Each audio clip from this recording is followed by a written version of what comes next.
Hi, MaryBeth here. I'm a Feldenkrais teacher, and that means that I help people learn how to move with more comfort, pleasure, and skill so that they can live the life of their dreams.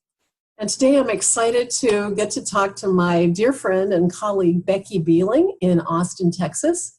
Becky has been in the fitness industry for almost 40 years, specializing in rehabilitation and personal training of older adults. Becky, welcome. Thank you for doing this. I'm going to look right at you on the screen instead of at the viewers. How are you today? And what? Well, I appreciate the opportunity to share the information about Feldenkrais method to anybody who's seeking a new way to address movement difficulties that they have and to improve their movement. Is there a particular type of problem that people come to you for as a Feldenkrais teacher in your practice? Most of the students that I see are older adults, and they're also very active, and they're looking for ways to maintain their ability to stay active. One of my students that I've had for almost 8 years regularly walks half marathons and 10-mile distances, and she's in her mid to late 70s. She recently suffered a fractured vertebrae from falling from a ladder. Her kids were very disturbed that she would be up on a ladder cleaning out her gutters, but the rubber stopper underneath it had failed and she fell and ended up with the need to have a vertebroplasty. So over several months she has gradually recovered, and Feldenkrais has been a very important part of that. How's the Feldenkrais approach to working with her different than perhaps she would experience if she were going to a personal trainer or a massage therapist or a chiropractor for that matter? What she has found over many years of doing the Feldenkrais method is that she has something available to her at any moment to give her relief from whatever it is that's going on. She's also suffered from chronic sciatica and knee trouble over the years. She has relied on several basic movements from the Feldenkrais method to help alleviate that pain and those problems so that she can continue walking. She also, as she enters these contests, has used the Feldenkrais method to steer her thinking about her foot placement, her spinal movement, what she's doing with her pelvis and her arms. It's very exciting to see somebody who's in her late 70s remain so active, and that knowing that Feldenkrais is a part of that. She sounds like somebody who has really taken the work into her own personal practice of the method to keep her active in her life. It's a fantastic story. Becky, can you share a movement tip or something from the Feldenkrais method that someone sitting at home could try just in this moment and feel a little better? Yes, of course.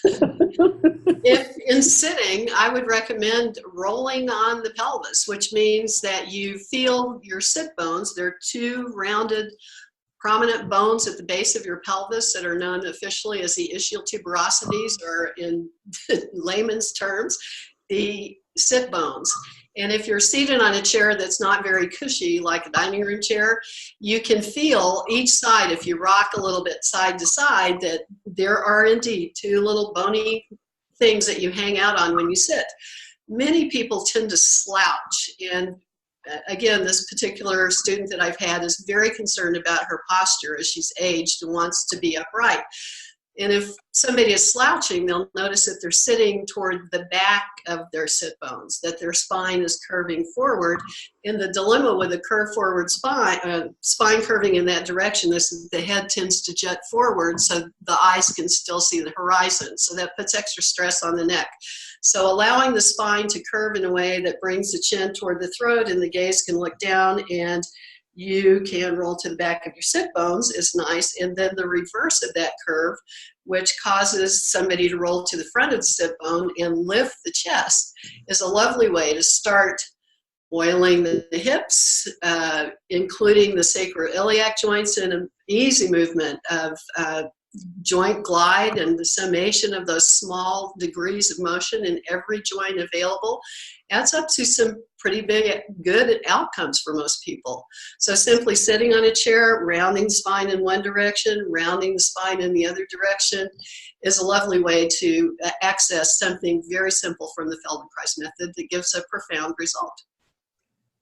That's a beautiful movement. Now, should both of my feet be on the floor when I'm doing that, or? I'm so glad you asked. Yes, both feet are comfortably placed apart, and there's no weight in either foot except what is needed for a comfortable sitting.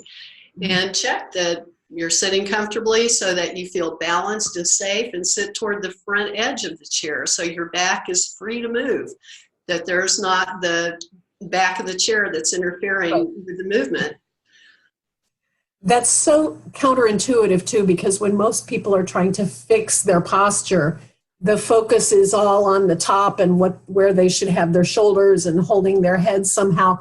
And working at it from underneath, from what the pelvis is doing, brings that freedom to the low back that just goes the rest of the way through the system and improves the whole thing. Thank you for sharing that tip. You're welcome. Well, if you're watching this at home, I hope you found this interesting and helpful and maybe useful. So if you did, please give the video a thumbs up and go over there and click that little notifications button so that when we make new videos, you'll know all about it. So Becky, thank you so much for taking the time to talk to me today. How can people find you on the interwebs? I have a website that is movewitheasenow.com. Thank you so much. Well, we're going to have Becky come back. She has all kinds of fabulous things to share. And join us again. Thanks.